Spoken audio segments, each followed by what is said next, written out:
পিঁপড়েরা সারা বছর অনেক পরিশ্রম করে শস্য ফলায়, শস্য সংরক্ষণ করে। তাদের এত কষ্টের ফসলের একটা অংশ ঘাসপোকাদের খাজনা হিসেবে দিতে হয়। এর কারণ ঘাসপোকারা পিঁপড়েদের চেয়ে আকারে বড় এবং শক্তিশালী। পিঁপড়েদের উপর আরোপিত ঘাসপোকাদের এই অন্যায় নিয়ম পালিত হয়ে আসছিল অনেক দিন ধরে, কিন্তু একটি বিজ্ঞান মনস্ক কিছুটা বোকা প্রকৃতির পিঁপড়ের কারণে এই নিয়মের ব্যতিক্রম ঘটল।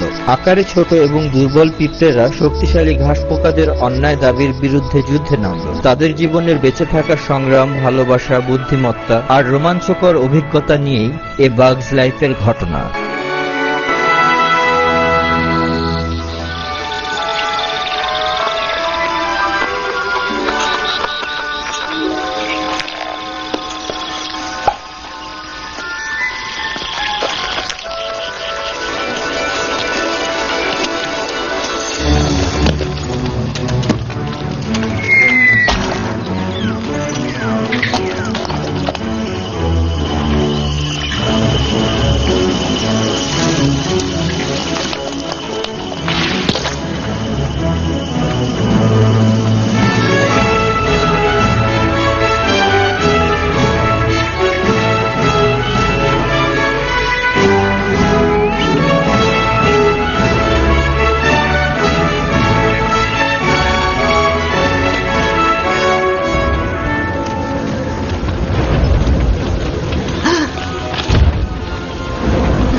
আমি হারিয়ে গেছি, পথ হারিয়ে গেছে, আটকে গেছি, মন্দায় পড়েছি, বাঁচাও, চিরদিনের জন্য আটকে গেছি। তোমরা শান্ত হও, ঘাবড়ানোর মতো কিছু ঘটেনি। তোমরা সবাই প্রশিক্ষণ প্রাপ্ত কর্মী, সবাই শান্ত হও।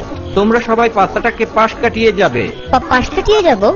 আমার মনে হয় না সেটা সম্ভব। ধুর বোকা ছিল, 93 সালের ডাল পড়েছিল, তার তুলনায় এটা কিছুই নয়। এই তো পারছো তুমি, চমৎকার, অসাধারণ পদচারণা। বাহ, এই তো হচ্ছে। আমার চোখের দিকে দৃষ্টি রাখো, অন্যদিকে তাকিও না। এই তো পথ পেয়ে গেছো। ধন্যবাদ মিস্টার সয়েল। ধন্যবাদ তোমাদের প্রাপ্য। লাইনে একটা ফাঁক সৃষ্টি হয়েছে মিস্টার সয়েল, রানীকে জানানো দরকার। এইসব ছোটখাটো ব্যাপারে এই মুহূর্তে রানীকে বিরক্ত করা ঠিক হবে না, কারণ তার কন্যার প্রশিক্ষণ। ও হ্যাঁ, প্রিন্সেস অ্যাটা। আহা বেচারি। বায়ু প্রবাহ বন্ধ হয়ে গেছে, ওরা চলে আসবে। আত্মবিশ্বাস হারিও না সোনা, সবকিছু ঠিকঠাক আছে। এই ফাঁক সৃষ্টি হয়েছে লাইনে। হাই কি হবে এখন? চিন্তার কিছু নেই রাজকুমারী, এমনটা হতেই পারে, মাত্র কয়েক ইঞ্চির ফাঁক, ঘাবড়াবেন না। আচ্ছা ঠিক আছে। মাফ করবেন, ঘাড়ের উপর ভন করলে হিসাব ভুল হবে। আচ্ছা ঠিক আছে, কাজ করো। যাও, কিছুক্ষণের জন্য তোমাদের ছুটি। বলো তো এটা এখন আমাদের কি করা উচিত? আমি জানি, বলছি, তুমি বলে দিও না। মনে পড়ছে না। এখন বিশ্রাম নেবে। হ্যাঁ তাই। দুশ্চিন্তার কিচ্ছু নেই, বছরের পর বছর একই নিয়ম চলে আসছে। ওরা আসে, খায়, চলে যায়। এটাই আমাদের জীবনধারা, একদম গদ বাঁধা, তাই না? চলো শুরু করি। ঠিক আছে, দাঁড়াও, আমিও তোমাদের সাথে যাবো।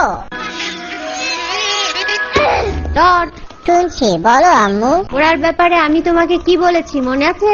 পাখা সবল না হওয়া পর্যন্ত উঠতে না। ঠিক, কিন্তু আম্মু, ভবিষ্যৎ রাজকুমারী হিসেবে তোমার এমন আচরণ ঠিক নয়। আম্মুর সাথে কথা বলছি, তুমি এখনো রানী হওনি। এমন দুর্ব্যবহার করতে হয় না। ওর অহেতুক উত্তেজনার জন্য আমি দায়ী নই। হ্যাঁ, আমি এমন আচরণ করছি যেন মাথায় আকাশ ভেঙে পড়বে। সরো জলদি। হায় রাজকুমারী,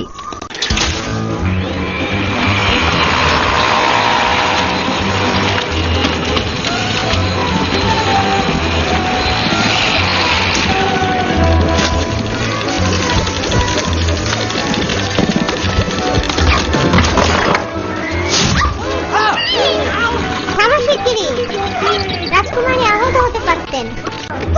আমি দুঃখিত। হায় এটা ফ্লিকের কাণ্ড। আমি বুঝতে পারিনি রাজকুমারী আঘাত পেতে পারে। আমি খুবই দুঃখিত। রাজকুমারী এটা ফ্লিক, তুমি কি করছো?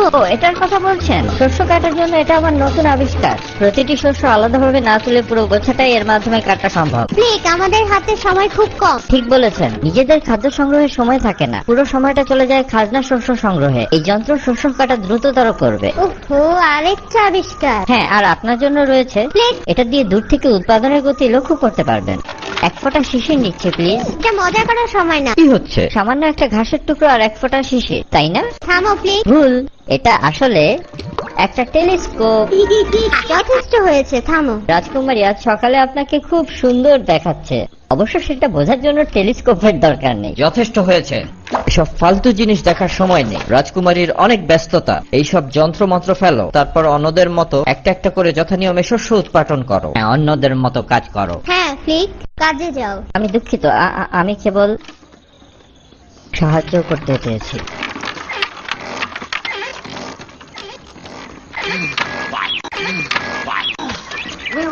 যত সব পাগলামি।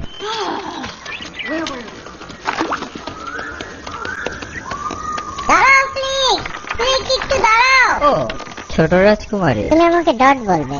এই যে তোমার টেলিস্কোপ নাও। ধন্যবাদ। তুমি এটা রাখতে পারো, আমি আরেকটা বানিয়ে নেব। তোমার আবিষ্কারগুলো আমার ভালো লাগে। তাই নাকি? তোমাকে ধন্যবাদ ডট। আমার কোনো আবিষ্কারই অন্যদের কাজে লাগে না।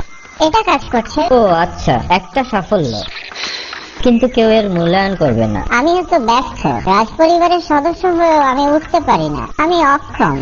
তোমার এখনো ওড়ার সময় হয়নি ডট। মোটেই না। হয়েছে। না হয়নি। না হয়েছে। মোটেই না। হয়েছে। না হ্যাঁ না। হ্যাঁ। আচ্ছা ঠিক আছে, একটা বিচি দরকার।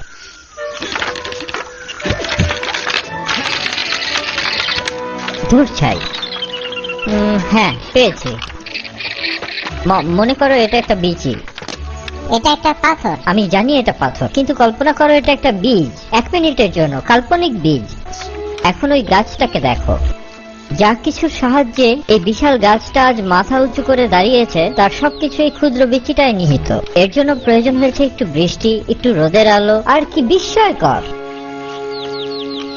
এই পাথরটা একটা গাছে পরিণত হবে।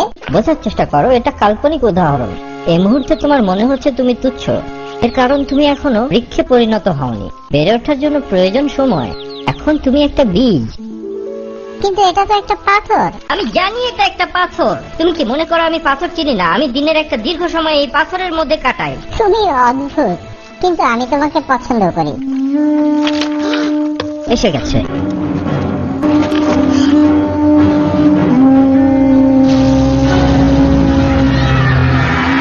আম্মু!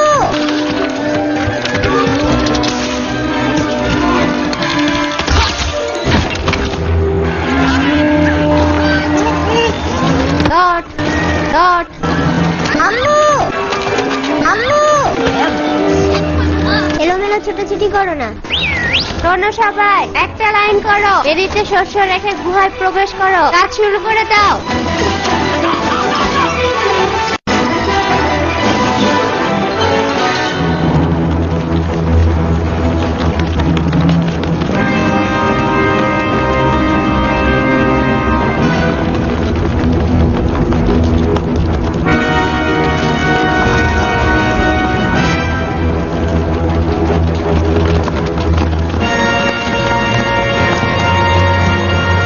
সবাই তাড়াতাড়ি করো, জলদি।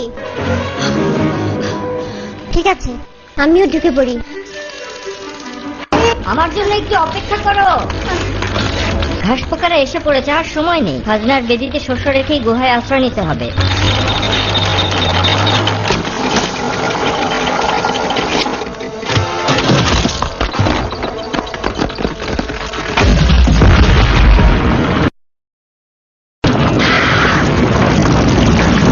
হায় হায়, না না না না না, আমার গাফিলতির জন্য সব পড়ে যাচ্ছে।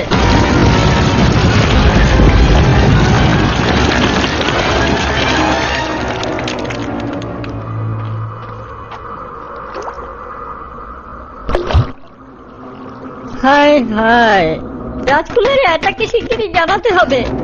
রাজকুমারী এটা।